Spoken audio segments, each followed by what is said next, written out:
দান করব, এই যে মানত করলেন। যদি আমার উমুক কাজটি হয় তাহলে আমি মসজিদে 2000 টাকা দান করব, এই যে মানত করলেন। তা আল্লাহ রাব্বুল আলামিন মানুষের কাছ থেকে যারা বখিল, যারা কৃপণ, যারা দান করতে ওয়ানিহা প্রকাশ করে, আল্লাহ রাব্বুল আলামিন তাদের কাছ থেকে এমন প্রক্রিয়ায়, এমন ভাবে, এমন সিস্টেমে আল্লাহ রাব্বুল আলামিন মাল বের করে নেন, সে ব্যক্তি জানে না, সে ব্যক্তি জানে না।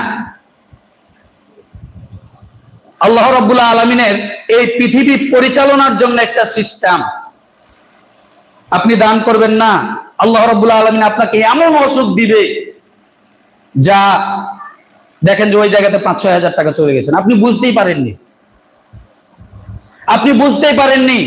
তা আল্লাহ রাব্বুল আলামিন মানুষের মালকে এমন ভাবে বের করে নেন যা মানুষ কি করে না, বুঝতে পারে না। অতএব আমরা যদি বিপদ থেকে